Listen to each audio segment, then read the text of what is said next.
오늘 말씀의 제목은 말씀이 삶이 되는 예배, 그렇게 정리해 보았습니다. 우리가 예배에 대해서 강조를 안 할 수가 없는데, 또 저희 교회의 핵심 가치 4가지를 주보 앞에 기록해 놓았는데, 그 마지막 그 완성이 바로 예배입니다. 하나님의 복음, 말씀에 따라 우리가 구원함을 받았고, 또 구원받은 성도들이 하나님과 또 성도 간의 관계가 회복되고, 또 받은 사명으로 교회와 또 세상을 섬기는 사명을 감당하고, 그러나 이 모든 것은 결국 하나님께 영광이 되는 예배로 열매를 맺게 되죠. 그런데 이 오늘 말씀, 또 예배에 대해서 공부하고 고민하면 할수록 하나님께서 받으시는 예배가 있고, 또 하나님께서 정말 기뻐하시는 예배가 있는데, 그 예배는 어떠한 예배일까? 바로 하나님의 말씀, 하나님의 뜻이 우리의 삶에 나타나고 우리의 삶에 보여지고 드러나는 삶이 예배가 되는, 또 말씀이 삶이 되는 예배가 가장 최고의 예배라는 것을 알게 됩니다. 말씀이 삶이 되는 것이 과연 무엇인가? 또 이것을 잘 설명해 주는 책이 바로 시편 말씀입니다. 시편은 어떤 책이죠? 시편은 하나님의 사람들의 고백을 담고 있습니다.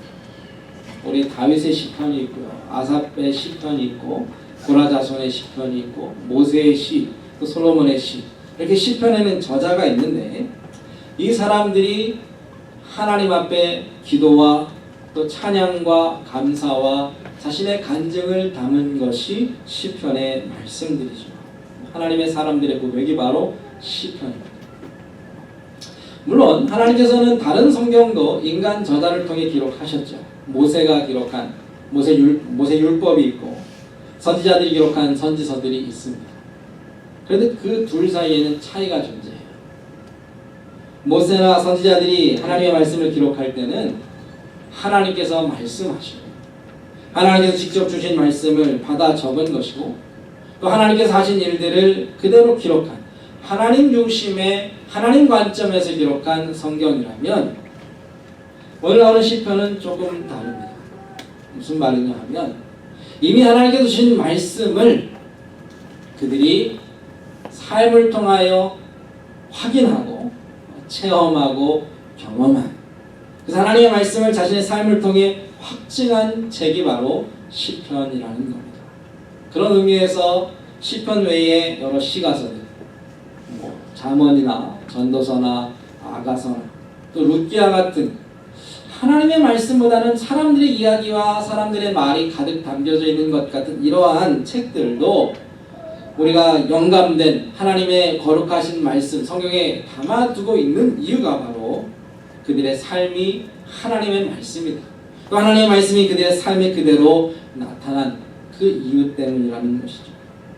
쉽게 말하면 저들의 고백, 저들의 신앙의 고백과 저들의 기도와 저들의 찬송과 저들의 삶 자체가 바로 하나님 말씀과 일치하고 하나님 말씀 그 자체였다라는 것입니다.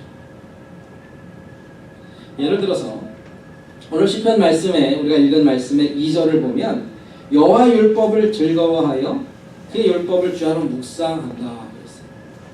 그러니까 이 시편을 기록한 이 시인, 이 하나님의 사람은 하나님의 말씀을 너무 사랑하고 그 사랑한 말씀을 날마다 주야로 묵상하면서 실제로 형통한 삶, 열매 맺는 삶을 살았다는 것이죠. 그런데 이 시인이 이렇게 고백할 수 있는 이 근거가 무엇입니까? 이미 하나님께서 명령하시고 말씀하시기를, 이 율법책을 내 입에서 떠나지 말게 하고, 이 기록된 모든 말씀을 주야로 묵상하여 다 지켜 행하라는 여호수아 1장 8절의 말씀이 주어져 있었다라는 사실. 하나님께서 그 백성들에게 너희들은 내 말씀, 내 법을 늘 가까이 하고 늘 주야로 묵상하고 그 가운데 기록된 대로 다 지켜 행하라는 이 명령을 받아서 믿고 순종하여 삶으로 살아낸 사람들의 고백을 이 성경에 담아둠을 통해 이 말씀이 참으로 진리이고 사실이며 그 말씀을 믿고 살아간 사람들이 어떠한 복을 받았는지를 하나님께서 기록해 놓으셨다는 것이죠. 얼마나 하나님을 드러내고 나타내는 귀한 예배가 됩니까? 하나님의 말씀이 사실인 것을 그들의 삶을 통하여 확증하고 증거하고 있다는 것이죠. 우리의 삶이 바로 이러한 삶이 되어야 한다는 겁니다. 하나님의 말씀을 우리가 받았습니다. 받고 끝난 것이 아니라 이 말씀이 우리의 삶에서 그대로 나타내서 하나님의 말씀이 진리이며 하나님이 정말로 살아계시다는 사실을 우리가 보여주면 우리의 삶 자체가 하나님을 증거하는 말씀이요 또 하나님께 최고의 예배가 된다는 것이죠. 또 다른 예는 계속 더 많이 있습니다. 창세기 1장에 기록된 말씀을 기억하시죠? 태초에 하나님이 천지를 창조하셨어요. 하나님의 창조의 기사가 성경에 기록되었고 하나님의 말씀으로 선포되었는데 시편 8편에 보면 다윗의 시가 나오고 그의 고백이 이렇습니다. 여호와 우리 주여 주의 이름이 온 땅이 어찌 그리 아름다운지 주의 영광이 하늘을 덮었나이다. 주의 손가락으로 만드신 주의 하늘과 주께서 베풀어 두신 달과 별들을 내가 보오니. 비록 다윗은 하나님의 그 창조 현장에 있지는 않았습니다. 오직 말씀을 통해 하나님께서 이 땅을 만드신 것을 배웠습니다. 그런데 배운 말씀을 가지고 살아가다 보니까 그가 들판에 있을 때나 산을 있을 때나 하늘을 바라볼 때나 과연 하나님께서 창조주이시고 과연 하나님께서 이 모든 것을 만드셨으며 과연 하나님께서 지금도 이 세상을 다스리신다는 사실을 믿고 경험하고 확인해서 그 하나님을 고백하고 찬양하고 그 말씀을 성경에 기록해 놓았다는 사실이죠. 우리도 그렇지 않습니까? 우리가 하나님의 창조를 배웠습니다. 말씀을 통해 들었습니다. 그런데 뵙고 배우고 들은 그 말씀이 우리의 매일의 삶에서 확인되고 참으로 그렇습니다. 하나님께서 이 세상의 주인이십니다라고 고백하는 것이죠. 이렇게 말씀이 삶을 통해 나타날 때에 하나님께서 영광을 받으시고 우리는 하나님을 드러낼 수 있는 것입니다. 믿음의 사람들이 자신의 고백을 통해 하나님을 증거한 것이 말씀이고 그것이 시편의 내용인데 우리도 우리의 고백과 찬송과 감사, 우리의 간구와 기도, 우리의 믿음의 간증을 통해 말씀이 역사하는 삶, 말씀이 삶이 되는 우리의 자신이 될 수 있다는 사실입니다. 얼마나 흥분이 되죠? 이 말씀이 그냥 글자요 기록된 책이 아니라 살아 역사하고 움직이는 살아있는 하나님의 말씀이 된다는 것. 그건 우리에게는 축복일 뿐 아니라 하나님께 큰 영광과 예배가 됩니다. 누가복음 10장에 보면 예수님께서 70명의 제자들을 파송하세요. 보내시면서 이렇게 말씀합니다. 가서 사람들의 병을 고쳐주고 귀신을 내어 쫓아. 이 명령을 받은 제자들이 말씀을 믿고 순종하여 나가서 전도하죠. 그런데 전도할 때 어떤 일이 일어납니까? 하나님의 말씀이 그대로 나타나기 시작합니다. 예수님의 이름으로 병이 낫고요. 예수님의 이름으로 귀신이 쫓아나갑니다. 너무나도 기쁘고 흥분이 되어서 예수님께 돌아와서 예수님 정말 말씀하신 그대로 내 삶에 이루어졌습니다. 예수님 말씀하신 대로 귀신들이 예수님의 이름 앞에 항복하고 떠나갔습니다. 이 보고를 듣고 이 말을 고백을 들은 예수님께서 성경에 보니까 성령으로 기뻐하셨다. 예수님께서 정말로 최고로 기뻐하신 표현인 것으로 생각됩니다. 주님께서 성령으로 기뻐하셨다. 우리가 어떻게 주님을 기쁘시게 할 수 있을까요? 우리가 들은 말씀, 하나님께 받은 그 말씀을 가지고 세상에 나가 살아보니까 그 말씀이 정말로 이루어지고 나타나고 역사하는 것을 그대로 하나님께 가지고 나와서 하나님 일주일 동안 제가 살아보니까 하나님 말씀이 정말로 그대로 되었습니다. 우리가 기뻐하는 것뿐 아니라 하나님께서 그 고백과 찬양을 기뻐하신다는 사실입니다. 삶이 예배가 되고 또 말씀이 삶이 되는 이것이 우리의 삶에 그대로 일어나기를 축복합니다. 아멘. 말씀과 예배. 그래서 이러한 이유 때문에 예배 가운데 하나님의 말씀은 굉장히 중요한, 아니 그 중심의 자리에 있게 됩니다. 이 시편 전체가 구약 시대에도 또 구약의 성도들도 예배하는 그러한 책으로 사용했는데 그 시편, 이 150편의 시편 중에 가장 먼저 나오는 오늘 말씀, 그 주제가 바로 하나님의 말씀, 여호와의 율법이라는 것이죠. 그리고 시편 마지막 책 이 150편 마지막에 보면 호흡 있는 자마다 여호와를 찬양하라. 그러니까 하나님의 말씀으로 시작하여 하나님께 감사의 찬양을 올리는 것으로 예배가 마치고 있습니다. 이것이 예배라는 것을 우리에게 보여주고 있죠. 물론 저희가 이제 시편을 다 보지는 못합니다. 어제 이 말씀을 제가 준비하는 저희 아이들이 이걸 보고는 아빠 시편 150편 다 할 거냐고 물어보더라고요.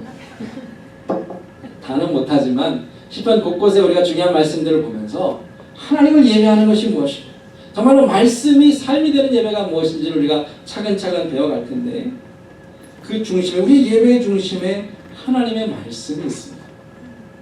왜 그럴까요? 하나님께서 우리의 일을 만나주시는 그 매개, 방법이 하나님의 말씀이에요. 보이지 않는 하나님을 우리가 어떻게 만납니까? 우리에게 말씀을 주시기 때문에 우리가 하나님을 만나죠. 하나님께서 우리를 어떻게 축복하시죠? 우리에게 말씀을 통해 축복하십니다. 이 말씀은 하나님의 약속이에요.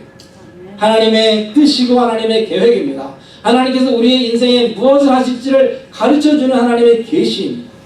그래서 하나님께서 이렇게 말씀하시고 우리에게 또 도전하시면서 내가 너에게 이러한 일을 할 것이다. 이렇게 너의 삶을 인도할 것이다. 약속하신 그대로 하나님께서 행하십니다. 그러니까 그것을 삶을 통해 확인하는 그러니까 하나님의 말씀을 알지 못하면 하나님의 축복을 받을 수도 없고 하나님이 누구신지 알 수도 없고 하나님께서 과연 내 삶에서 무엇을 하는지 도무지 알 방법이 없다는 거예요. 우리의 예배는 하나님을 아는 것이고 하나님을 즐거워하는 것이고 하나님을 사랑하는 것이고 하나님과 더 깊은 관계를 맺는 것입니다. 오직 하나님의 말씀으로만 가능하다라는 사실입니다. 그러니까 찬양의 강연을 통하여 기도자의 기도를 통하여 설교자의 메시지를 통하여 우리는 끊임없이 하나님의 말씀을 듣고 하나님의 약속을 발견하고 하나님의 뜻을 깨닫게 되는 것. 그것이 우리가 예배 가운데 집중하여 해야 할 일들입니다. 물론 우리의 예배는 이 자리에서 끝나지 않죠. 왜 그렇습니까? 이 들은 말씀, 우리가 받은 은혜를 실제로 확인하고 삶에서 구체적으로 나타내야 할 삶이 기다리고 있기 때문입니다. 그런데 이것이 어떻게 가능해요? 이 말씀을 간직하고 있어야죠. 하나님의 말씀을 잃어버리지 말고 붙잡고 있어야 이 은혜가, 이 복이 어떻게 진짜 실제로 나타나는지 확인할 것 아닙니까? 그냥 순간적인 이 한 시간 그 순간만 우리가 기뻐하고 마음의 위로를 얻고 위안을 얻고 뭔가 깨닫고 배우고 끝나버리면 예배는 어쩌면 의미 없는 그냥 행사의 반복일 수 있고 우리의 신앙은 늘 제자리일 수밖에 없습니다. 하나님의 말씀을 기억하는 것, 간직하는 것, 그래서 삶을 통해 나타나고 실천하고 확인하는 것이 너무나 중요합니다. 지난주 설교 뭔지 기억하세요? 혹시 어제 내가 읽었던 말씀 생각나십니까? 아니 오늘 아침에 묵상하면서 들었던 그 음성을 기억하고 계십니까?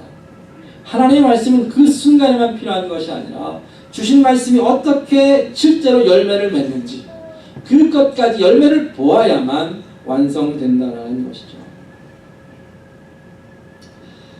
하나님의 말씀이 이토록 중요하고 무엇보다 우리의 예배의 중심에 있다는 것을 기억하면서 이 말씀을 우리가 어떻게 받아야 하는지 어떻게 이 말씀을 지켜야 하는지를 오늘 성경은 두 가지 방법으로 우리에게 가르쳐주고 있습니다. 2절 말씀을 다시 보시면 그 한 가지는 하나님의 율법을 여호와 율법을 즐거워하는 것이고 또 하나는 그 율법을 묵상하는 것입니다. 하나님의 말씀을 즐거워하는 것, 하나님의 말씀을 묵상하는 것, 이 두 가지를 오늘 좀 깊이 생각해 보셨으면 좋겠습니다. 첫 번째는 하나님의 말씀을 즐거워한다 그랬습니다. 즐거워하는 것은 우리의 마음의 문제이기도 하고 우리의 태도의 문제이기도 하고 우리가 어디에 관심이 있고 우리가 어디에 열정이 있고 우리가 어느 쪽으로 기우는가 이렇게 생각해 볼 수 있습니다. 1절과 2절을 보면 성경 말씀에 악인의 꾀를 따르지 않고 죄인의 길에 서지 않고 오만한 자의 자리에 앉지 않고 그것이 한 가지 길이죠. 대신에 이것이 아니라 여호와 율법을 즐거워한다 그렇게 되어 있어요. 이 두 가지 길이 있는 하나는 악과 죄와 오만, 또 하나는 하나님의 길. 그럼 제가 질문하겠습니다. 미안하지만 이쪽이 이제 죄악이라고 생각하면 이것을 죄악이라고 선택하고 판단하는 그 근거가 무엇이죠? 하나님의 말씀입니다.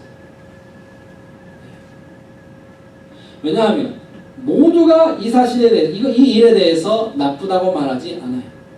우리가 세상에 나가 살다 보면 어떤 사람들은 좋다라고 말하기도 하고 괜찮다라고 말하기도 하고 그렇게 해야 된다라고 말할 수 있어요. 그런데 우리는 아니다라고 말하고 그것을 피하고 멀리하고 돌아서는 그 이유는 오직 한 가지, 우리가 즐거워하는 것이 하나님의 말씀이기 때문에. 아멘. 하나님의 말씀을 즐거워하고 하나님을 사랑하기 때문에 말씀과 하나님의 뜻에 위반되고 어긋나는 모든 것을 내가 멀리하고 미워하는 것입니다. 그러면 그 반대로 생각할 수 있죠. 하나님이 금하시는 것이 참으로 좋아 보이고 자꾸 그쪽으로 마음이 가고 관심이 쓰이고 그것을 내가 좋아하게 되면 어떻게 돼요? 반대로 하나님의 말씀이 힘들고 불편하고 부담스럽고 큰 짐이 된다는 겁니다. 말씀의 복을 누리고 하나님을 사랑하고 하나님이 원하시는 그 길을 가기 위해서 가장 출발은 우리의 마음을 살펴야 합니다. 내가 하나님을 사랑하는가? 하나님을 참으로 신뢰하는가? 내 안에 믿음이 있는가를 먼저 점검해 보셔야 합니다. 내가 주의 말씀을 즐거워하지 않고는 절대로 그 말씀에 복을 누릴 수도 없고 절대로 그 말씀을 따를 수도 없습니다. 하나님을 사랑하는 것은 악을 미워하는 것이고 하나님을 경외하는 것은 하나님이 미워하시는 죄악을 멀리하는 것입니다. 과연 내가 하나님을 정말로 기뻐하는가? 하나님을 즐거워하는가? 하나님을 참으로 내 마음에 두기를 사모하는가를 먼저 생각해 보셔야 합니다. 말씀을 들을 때에 내 마음이 어떻게 반응하는지를 살펴보셔야 해요. 내 신앙의 척도는 말씀을 들을 때 보여집니다.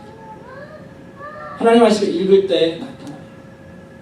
말씀을 읽으면 읽을수록 정신이 번쩍 나고 잠이 달아나고 마음이 막 두근거리고 이게 정상입니다. 말씀을 읽을 때마다 깊은 잠에 빠져간다. 뭔가 문제가 있는 내 삶에 정말 하나님이 어디 계신지를 확인해 보셔야 됩니다. 오늘 이 즐거워한다라는 말을 성경에 나눈 것, 잠언 31절에는 이렇게 사용하고 있는데 제가 읽겠습니다. 그는 부지런히 손으로 일하여, 그런 말씀입니다. 부지런히 손으로 일하여. 같은 단어가 이 문맥에 따라서 한국말에는 부지런하다라는 말로 표현이 됐어요. 즐거워한다는 말이 부지런, 영어로는 willing hands 이렇게 나와 있는데 부지런한다는 말을 그러니까 직역하면 즐거운 손으로 일한다. 즐거운 손으로 일한다. 뭐 다 일하시니까 일할 때 제 손이 즐겁습니까? 다 알잖아요, 우리가. 그렇지 않다라는 것을. 근데 제가 이런 이야기를 들었어요. 이민 초기에 한 뭐 80년대 이민 오신 분들, 그 전에 일찍 이민 오신 분들, 미국 경기가 한창 좋을 때는 일하는 게 즐거웠대요. 왜요? 일하는 족족 돈이 들어오니까. 내가 10시간 일하면 그 일한 만큼 10시간 일한 만큼 돈이 되고 11시간 일하면 그냥 그때는 뭐 잠도 안 자고 밥도 안 먹고 일하셨다고 그래요. 막 눈에 보이니까 눈에 막 돈이 들어오는 게 보이니까 그 손이 얼마나 즐거워요. 잠언 31장을 읽어보면 바로 그 얘기입니다. 왜 그 여인의 손이 즐거웠을까? 그 여인이 그렇게 부지런히 일했을까? 자기가 일하는 것이 이익이 되는 것을 보았거든요. 그가 일하고 일할수록 가족에게 보탬이 되고 정말 유익이 되고 얼마나 그것이 생명이 되고 복이 되는지를 보았기 때문에 그 여인은 아침에 새벽같이 일어나고 밤이 맞도록 일하고 일꾼들에게 일을 나누어 맡기고 밭과 들판을 돌보면서 부지런히 일합니다. 그런데 이 잠언 말씀의 이 여인이 무슨 뭐 억척스러운 어머니, 아줌마를 이야기하는 말씀이 아니잖아요. 누구에 대한 말씀입니까? 하나님을 섬기는 교회와 성도들을 위한 말씀입니다.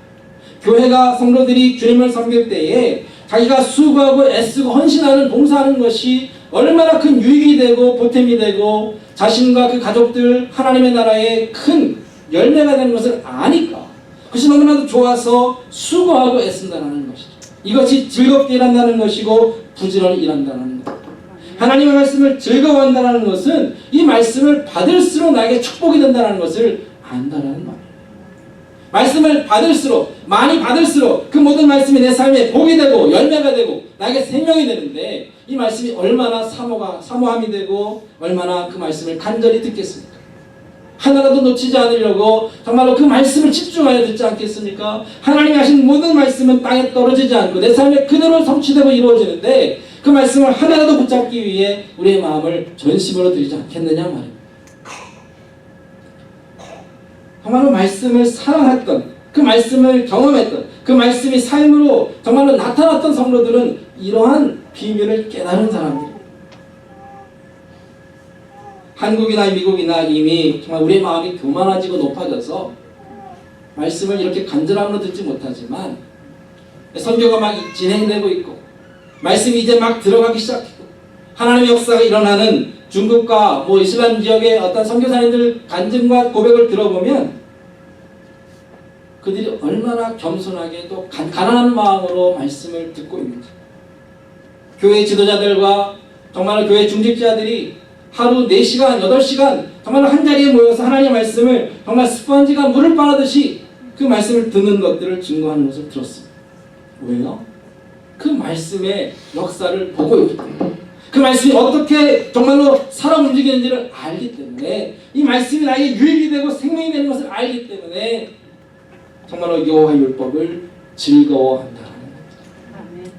하나님의 말씀을 사랑하시기를 축복합니다. 하나님의 말씀을 즐거워하시기를 축복합니다. 하나님께서 그것이 우리에게 복되다라고 말씀하신다라는 누가 시켜서가 아니고 내가 좋아하기 때문에 하루 종일 수고해도 시간이 모자랄 정도로 밤새도록 애를 쓰고 헌신하는 것입니다.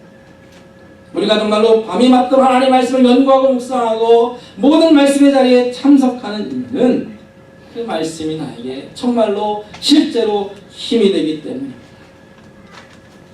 잘하는 것도 중요하지만 좋아하는 것이 더 값진 것 같아요. 공부를 좋아하는 것과 잘하는 것은 다르죠. 어떤 사람은 공부하는 것이 제일 쉬웠어요 그렇게 얘기하는 사람들이 있어요. 저는 좀 화가 납니다. 어쩌면 그럴 수 있어요. 그런데 제가 자신할 수 있는 것은 저는 공부하는 거 좋아합니다. 성적이나 결과는 별로 어떻든 간에 늘 공부하고 새로운 것을 배우는 것 좋아하고 하나님의 말씀을 연구하는 것 전 참 좋아해요. 그것이 제게 주신 은혜인 것 같아요. 성도님들도 하나님의 말씀을 배우고 하나님을 더 점점점 알아가는 축복을 받아 누리시기를 축원합니다.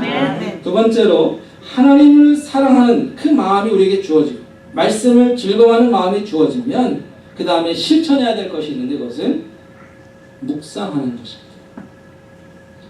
그 순간 기쁨으로 그 말씀을 받았어요.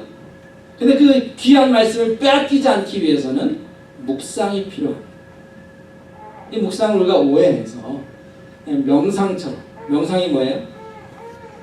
우리 가운데 생각을 비우는 거죠. 명상 자꾸 하시면 바보 됩니다. 멍해지고 머리가 텅 비고 마음이 텅 비는 것이 결국 명상의 궁극적인 목적. 무아지경에 빠지고 정말로 공 상태로 들어가는 것이 명상이라면 하나님의 말씀을 묵상하는 것은 정반대예요. 내 마음을 하나님으로 가득 채우는 것이 묵상이에요. 그러니까 말씀을 계속 생각하죠. 더 깊이 팝니다. 이 말씀의 의미가 무엇인지를 더 깊이 연구해요.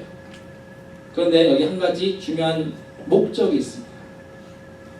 나에게 주시는, 하나님이 나에게만 주시는 말씀과 그 의미를 찾는 것이 묵상에서 매우 중요합니다. 하나님께서 지금 이 설교자를 통하여 이 성도들에게 말씀을 전하게 하시지만 각자에게 성령께서 역사하고 계시고 우리 안에 계신 하나님께서 나에게, 나 자신에게, 우리 개개인에게 주시는 분명한 뜻이 계십니다. 이것이 나에게 주신 말씀으로 들리고 나에게 주신 말씀을 받아야 잃어버리지 않을 수가 있어요. 나와 상관없는 말씀은 사라집니다. 그냥 모두에게 일반적으로 주시는 말씀 쉽게 기억나지 않습니다. 그런데 오늘 하나님께서 나에게 이 말씀을 주셨다면 그 말씀을 붙잡게 되죠. 그리고 그 말씀과 씨름하게 됩니다. 하나님 왜 이 순간에 이 시점에서 나에게 시편 1편 말씀을 주셨습니까? 하나님 이 말씀이 내 상황과 어떠한 관련이 있습니까? 하나님 이 말씀이 바로 이 순간 나에게 정말 어떤 의미입니까? 라고 묻게 되고, 그래서 깨달아진 그 말씀이 삶에서 어떻게 이루어지는지를 확인하게 되죠. 제가 이번에 한국 갔다가 오면서 예전에 저희 아내랑 이제 주고받은 이제 서신을 잔뜩 갖고 왔거든요. 저희 아이가 이걸 막 열어봐요. 읽고 난리가 납니다. 근데 뭐 그 아이가 본다고 그 뜻이 뭔지 알아요? 겉에 표면적인 글자는 알죠. 그러나 그 단어에 숨겨진 그 뜻은 저와 아내만이 알고 있습니다. 여러분들이 어떤 편지를 받고 누군가로부터 어떤 서신을 받으면 읽죠. 그냥 읽기만 해요. 이 사람이 왜 이 단어와 이 말을 했을까를 곰곰이 생각해 보게 되죠. 숨겨진 뜻이 있을까? 그 뒤에 의미가 무엇일까? 이 사람이 어떠한 마음으로 이 말씀을, 이 말을 했을까? 생각하지 않겠습니까? 하나님께서 주신 편지가 바로 성경입니다. 오늘 주시는 말씀입니다. 하나님 왜 나에게 이 말씀으로 찾아오십니까? 그러다 보면 하나님의 마음을 만나게 됩니다. 하나님의 뜻을 알게 됩니다. 하나님의 인도하심을 받기 시작하죠. 하나님께서 우리의 삶에 주시는 계획과 놀라운 비밀을 그 순간 알게 됩니다. 하나님의 말씀이 우리에게 참으로 필요한 이유가 바로 여기에 있습니다. 그렇기 때문에 우리가 말씀을 들어도 무덤덤하고, 어떤 말씀이 들려도 나와는 상관없는 말씀으로 듣는다. 즐거움도 없고 묵상도 없다면 그 말씀이 우리에게 무슨 축복이 되겠느냐 하는 것이죠. 한 가지를 더 말씀을 드립니다. 정말로 말씀이 삶이 되는 예배가 우리에게 필요한데 우리가 여러 번 해봤지만 잘 안 되잖아요. 그런데 여기에 우리에게 소망이 되고 힘이 되는 그러한 그 한 가지가 있는데, 그것은 우리보다 먼저, 우리보다 앞서 실제로 말씀이 삶이 되는 예배를 온전히 드리신 분이 계십니다. 바로 우리 예수 그리스도께서 모든 삶이 하나님의 말씀이셨고, 그분 자신이 말씀이 육신이 된 성육신의 본체셨으며, 그분의 탄생과 삶과 죽음과 모든 부활, 삶 전체가 하나님의 말씀의 성취였다라는 겁니다. 그래서 본 해퍼라는 목사님은 오늘 나오는 이 시냇가에 심겨진 나무를, 이 나무는 예수 그리스도라, 그렇게 얘기했어요. 우리가 이 나무처럼 철을 따라 열매를 맺어야 하겠지만 우리는 그럴 능력이 없는데, 이 나무, 시냇가에 심겨져 날마다 철마다 열매 맺는 이 나무는 우리 주님이시죠. 이 주님 안에 우리가 붙어 있으면, 이 주님 안에 거할 수만 있다면 우리도 주님과 함께 열매 맺는 삶, 축복된 삶을 살 수 있다라고 선포합니다. 또 다른 신학자는 이 구약 성경과 신약 성경을 비교하면서요, 이 구약의 많은 말씀들이 신약에 이제 인용되고 신약에 또 다시 나오는데, 가장 많이 인용된 구약 성경이 바로 이 시편이라고 해요. 그리고 이 시편 말씀이 어디에 주로 인용되었는가? 예수님의 삶과 죽음과 부활을 설명하기 위해서 이 시편을 사용했다. 그래서 우리가 앞으로, 오늘도 그렇지만 앞으로 시편 말씀을 보면서 우리는 예수님을 만나게 됩니다. 아무런 상관이 없는 것 같은데 이 시편 안에서 우리는 복음을 만나게 됩니다. 그리고 주님을 통해서만이 정말 이 말씀이 삶이 되는 예배를 드릴 수 있고, 우리가 주님 안에 있을 때 주님의 능력으로 주님께서 우리에게 원하시는 뜻대로 기도하시는 그 기도와 간구대로 우리도 주님처럼 시냇가에 심은 나무, 철마다 열매 맺는 삶이 이루어지겠구나 소망하게 되는 것이죠. 아멘. 말씀을 정리합니다. 우리의 예배는 하나님께서 기뻐하시는 예배가 되어야, 우리의 삶 자체가 산 제사가 되어야 하는데, 그 중심에 하나님의 말씀이 있습니다. 말씀을 받아 그 말씀이 우리의 삶에 그대로 드러나고 나타나고, 그래서 하나님 그렇습니다, 내가 확인했습니다, 경험했습니다, 내 열매를 통해 보았습니다. 하나님은 살아계시고 하나님의 말씀은 참 진리입니다. 우리 스스로도 증거할 수 있게 될 줄로 믿습니다. 아멘. 그래서 세 가지를 이제 실제적으로 제안하는데 아멘을 실천하시기 바랍니다. 아멘. 예, 아멘이 뭐죠? 이게 하나님의 말씀을 즐거워하는 표현입니다. 하나님, 내가 정말로 그 말씀을 동의합니다. 너무 좋습니다. 그 말씀대로 살겠습니다. 하나님, 그 말씀대로 이루어 주십시오가 아멘이에요.